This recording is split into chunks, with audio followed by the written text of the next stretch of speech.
Monsieur à l'envers.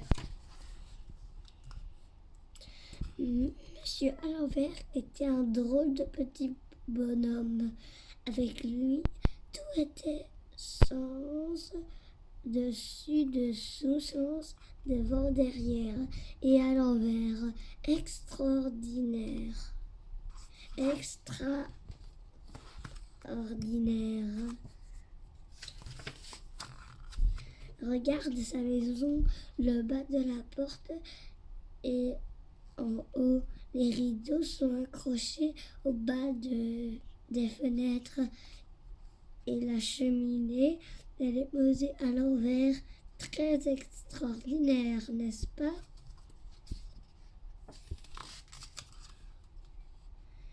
À l'intérieur, c'était pareil.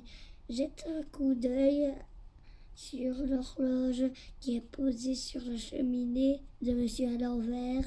Les aiguilles tournent à l'envers. Tu vois pourquoi? Regarde aussi comment Monsieur à l'envers lit un livre.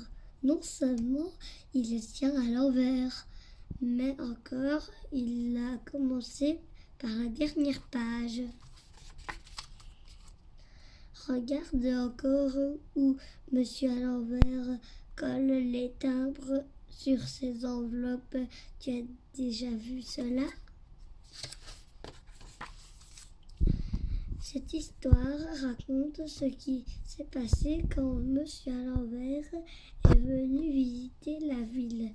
Personne ne sait exactement comment il fit pour la trouver, ni d'où il venait, mais il y arriva bel et bien.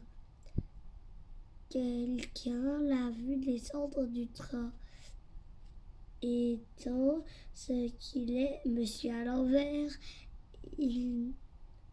Monsieur à l'envers ne sauta pas sur le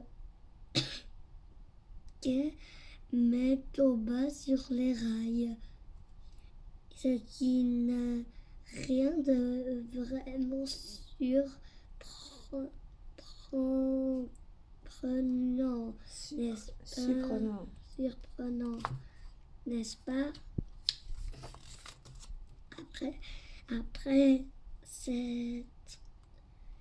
Après s'être relevé, il sortit de la gare par l'entrée, puis il se mit à la recherche d'une chambre d'hôtel où passer la nuit.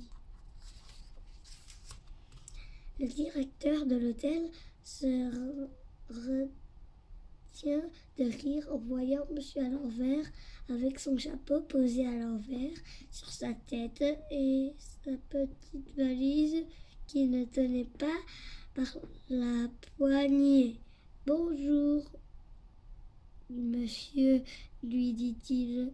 Que désirez-vous? Il y a une chose que tu ignores encore à propos de Monsieur à l'envers, c'est sa façon de parler. Tu vas voir. » « Jour bon, dit Monsieur à l'envers au directeur de l'hôtel. Je voudrais-vous une brochant. » Le directeur se gratta la tête. « Vous voulez dire une chambre? Vous voudriez une chambre? Demanda-t-il. « Oui, sûrement. » Le directeur avait compris. Monsieur à l'envers prit l'ascenseur et se retrouva dans une chambre. Il défit sa petite valise, mit son pyjama et se coucha. Son voyage, quelle qu'en soit la longueur, il avait fatigué. Le lendemain, Monsieur à l'envers visita la ville, mais que d'embarras, il causa un prix. Il prit tout d'abord un taxi et troubla tellement le chauffeur en tentant de lui expliquer où il voulait aller que le pauvre homme perduta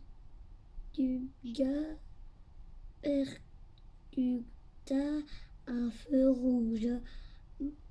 Mon repos sur mon monsieur, dit monsieur à l'envers, je suis désolé.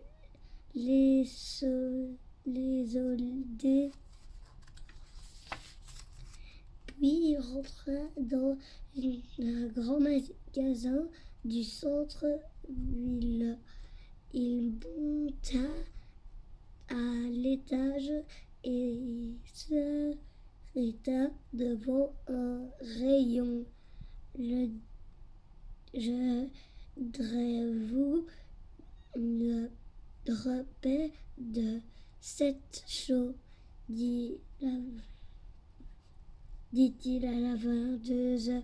Vous voulez une paire de chaussettes, dit-elle avec un sourire. Elle lui en montra une paire de rouges et monsieur à l'envers les mit à ses mains. Pour sortir du magasin, monsieur à l'envers descendit l'escalier mécanique de monter et tous les clients tombèrent à la renverse.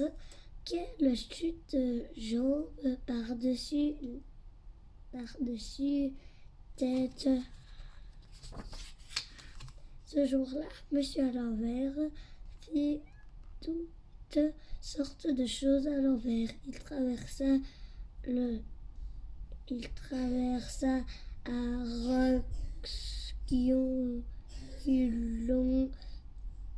reculant un passage pour piétons et fut cause d'un embouteillage incroyable.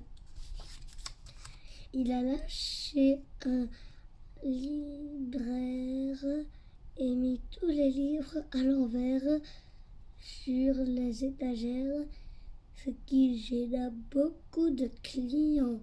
Puis il se rendit dans un musée et exigea qu'on suspende tous les tableaux à l'envers pour qu'il puisse les voir correctement. Au bout d'une journée, monsieur à l'envers disparut de la ville. Personne ne sait exactement comment il s'en est allé, ni où il est allé, mais il est bel et bien parti puisqu'on ne l'a plus vu. Toute la ville a soupiré de soulagement, mais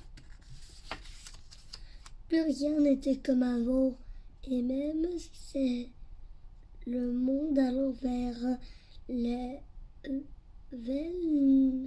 nous du jour, cria le vendeur de journaux au lieu de crier les nouvelles du jour. Soir bon, cher spectateur,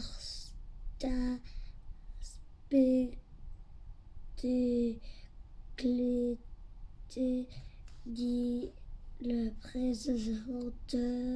présentateur de la télévision au lieu de dire bonsoir chers téléspectateurs.